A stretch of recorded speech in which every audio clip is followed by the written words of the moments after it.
Kendo Podcast episode 178. In this episode, I want to talk about a strike that no one can avoid.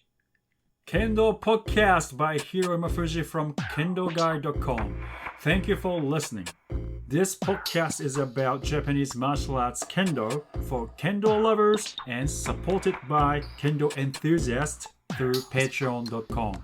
Thank you for your support, guys. Please visit Kendo-Guide.com for more Kendo information and how to support Kendo-Guide.com. Welcome to Kendo Podcast episode 178. Is that what I said? Yeah, today I want to talk about those strikes that no one can avoid.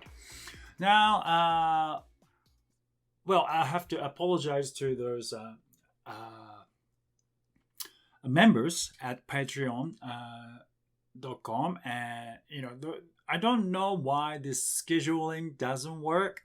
Obviously, something is wrong with their platform, so I apologize ahead of time. I don't know why I'm having asthma attack. It's not asthma attack, but something is wrong. Anyway, a lot of things are going wrong with me, so never mind.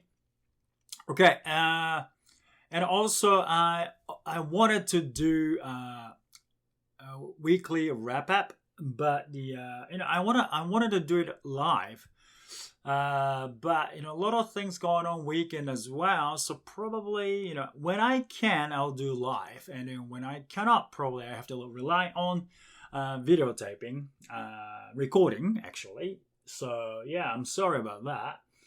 And yeah, strikes that no one can avoid. I've been thinking about it, but because Kendo is about striking your opponent, right? I know everyone knows that it's not about that. Of course, we have a lot of things to it, and then that's why people, we think, how can we strike? How can we strike our opponent without getting hit? Now, a lot of people think that, right? And no one wants to get hit. That's why you have to figure out how you won't get hit when you execute your strike.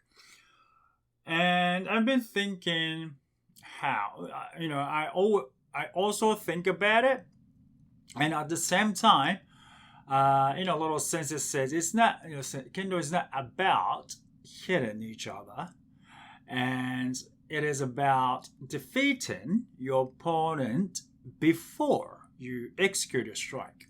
So executing a strike is a kind of proof that, okay, I defeated him or her, your opponent, before I even executed my strike. So you're kind of, confirming what you did right or wrong. So until you confirm, you don't know if you do it right? So that's why some sensei says in the past, Kendo, actual Kendo is before you execute a strike. So you fight in Chudan or Jodan, whatever, before you execute strike. You take center. You overwhelm your opponent, or you put pressure your opponent, whatever you need to do before you execute a strike. Now, if you are successful in that process, you should be able to strike your opponent. So that's why Kendo is this fighting part before you execute your strike. So process of semi is actual Kendo, and a striking part is an exercise. Some sensei said that. I don't remember who said that, or I heard it from some sensei. So, that's very interesting. Now, if you think about it very, thoroughly, so if you defeat your opponent before you execute your strike, you don't have to be fast. Your speed doesn't really matter. It helps, right? And you don't have to think about how to strike without getting hit. Because your semi is successful, you don't have to think about it.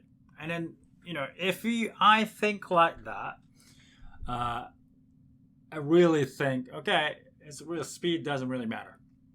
It really depends on what you do beforehand. And then when you go against those people who are really strong, it is true. If you don't do what you need to do before you execute your strike, nothing works.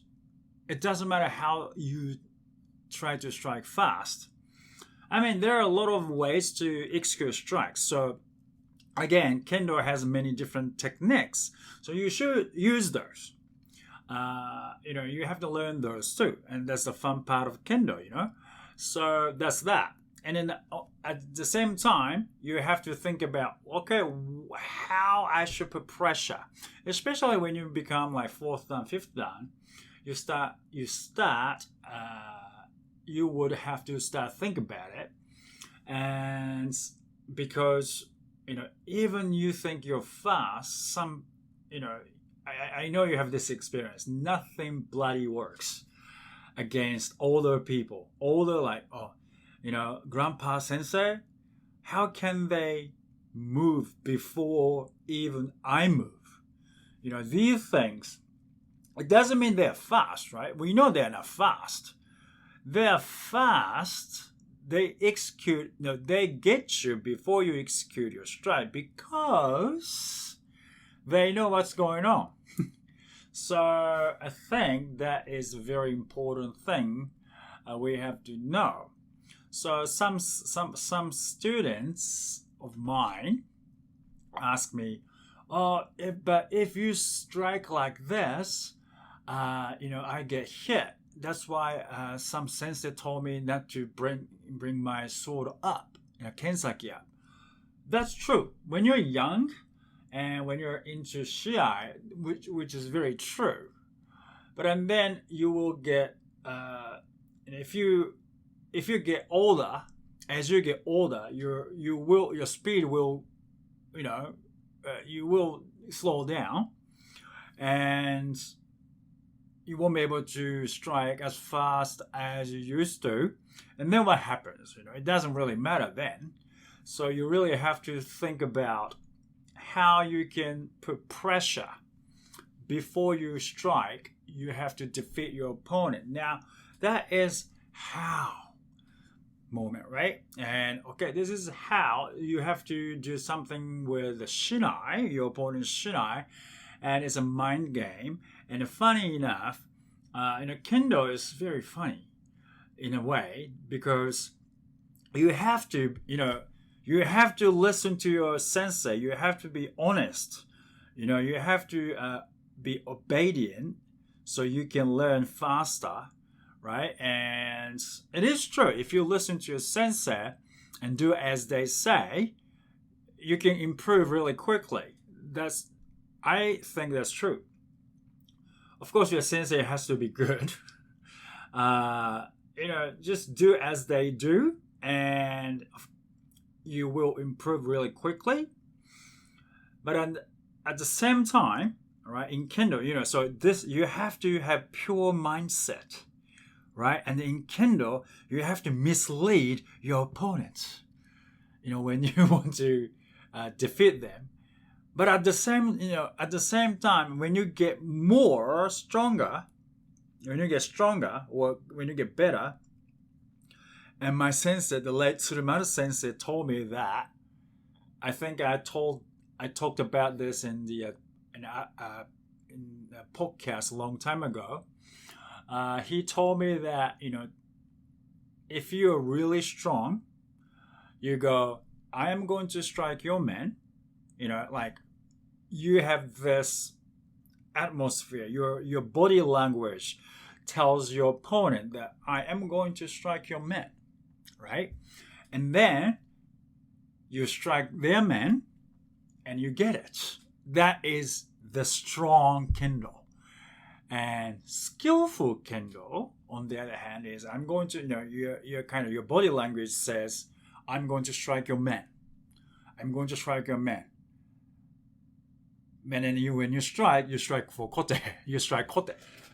So that's skillful. That's why he distinguished those two. And my sensei, my Miyazaki sensei told me that the previous one is martial way, and the latter one is more like a sport game, match. Of course, in sport, you want to win, and so you do all kinds of tricky stuff as well. And the Budo way is like, I'm going to strike your man. Differently, I'm not going to lie to you. I don't know why I speak like this, but I'm not going to lie to you. Okay, I'm going to strike your man. Okay, and then you strike man. And you know, your opponent knows